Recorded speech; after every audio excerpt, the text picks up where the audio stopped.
ಕರ್ನಾಟಕ ರಾಜ್ಯದ ಎಲ್ಲ ನಮ್ಮ ಆತ್ಮೀಯ ಜನರಿಗೆ ಇವತ್ತು ನಾವು ತಿಳಿಸೋದೇನೆಂದರೆ, ನಾವಿವತ್ತು ಉತ್ತರ ಪ್ರದೇಶದ ಪ್ರಯಾಗ್ರಾಜಲ್ಲಿ ಕುಂಭಮೇಳ ನಡೀತಾ ಇದೆ.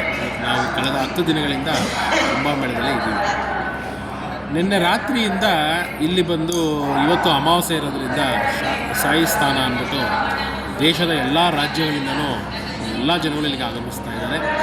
ಕೋಟ್ಯಾಂತರ ಜನ ಇಲ್ಲಿ ಸೇರಿದ್ದಾರೆ.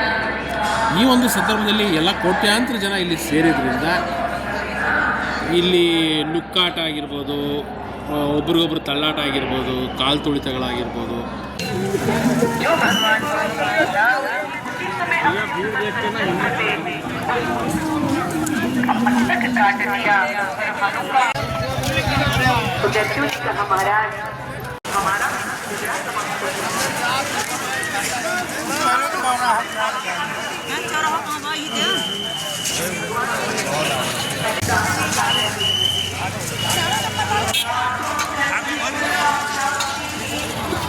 ಚಪ್ಪಲಿಗಳ ರಾಶಿನ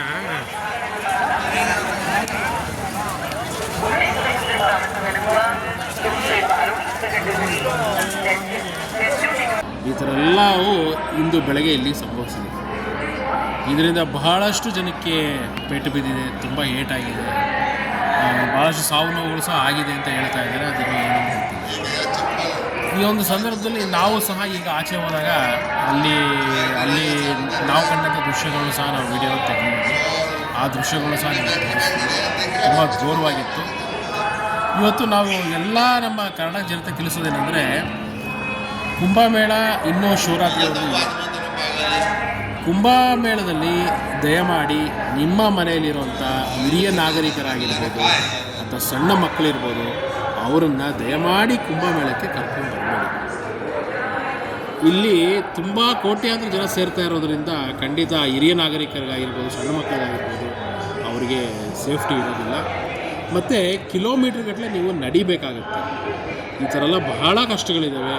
ಅಥವಾ ನೀವು ಬಂದು ಇಲ್ಲಿ ಉಳ್ಕೊಳ್ಳೋಕ್ಕೆ ಪ್ರತಿಯೊಂದರಲ್ಲೂ ತುಂಬ ಕಷ್ಟಗಳಿದ್ದಾವೆ. ಇವತ್ತು ನಿನ್ನೆಯಿಂದ ಸುಮಾರು 10 ಕಿಲೋಮೀಟ್ರ್ ನಡ್ಕೊಂಡು ಬರ್ತಾ ಇದ್ದಾರೆ ಜನಗಳು. ಆ ಥರ ಒಂದು ಪರಿಸ್ಥಿತಿ ಇದೆ. ಆಮೇಲೆ ನಿಮ್ಗೆ ಹೇಳ್ದಂಗೆ ಈ ನುಕ್ಕಾಟ ಇದರಲ್ಲೆಲ್ಲ ಪಾಪ ಸಣ್ಣ ಮಕ್ಕಳು, ವಯಸ್ಸಾದವರು, ಮಹಿಳೆಯರು ಪಾಪ ಇವರು ತುಂಬ ಕಷ್ಟಪಡ್ತಾ ಇದ್ದಾರೆ. ಹಾಗಾಗಿ ಇಲ್ಲಿರುವಂಥ ಸಂಗಮ ಬಂದು, ಸಂಗಮದಲ್ಲಿ ಏನು ನೀರು ಸಂಗಮ ಇದೆಯೋ ವರ್ಷವಿಡೀ ಸಂಗಮ ಇಲ್ಲೇ ಇರುತ್ತೆ. ಕುಂಭಮೇಳ ಅನ್ನೋದು ಬರೀ 45 ದಿನ ಮಾತ್ರ ನಡೀಬೋದು. ಆದರೆ ಸಂಗಮದಲ್ಲಿ ಸ್ನಾನ ಮಾಡೋಕ್ಕೆ ವರ್ಷವಿಡೀ ಇಲ್ಲಿ ಸಂಗಮ ಇರುತ್ತೆ. ವರ್ಷವಿಡೀ ನೀವು ಯಾವ ಬೇಕಾದ್ರೂ ಬರ್ಬೋದು. ದಯಮಾಡಿ ಈ ಒಂದು ಸಂದರ್ಭದಲ್ಲಿ ಈ ಒಂದು ಇಷ್ಟೊಂದು ಕೋಟ್ಯಾಂತರ ಜನ ಸೇರ್ತಾ ಇರೋದ್ರಿಂದ ಆದಷ್ಟು ಇಲ್ಲಿಗೆ ಬರೋವಂಥ ಒಂದು ಏನಾದ್ರು ನೀವು ಆ ಥರ ಒಂದು ಪ್ಲ್ಯಾನ್ ಮಾಡಿದರೆ ದಯವಿಟ್ಟು ಆ ಪ್ಲ್ಯಾನ್ನ ಕೈ ಬಿಡೋದೇ ಒಳ್ಳೆಯದು ಅಂತ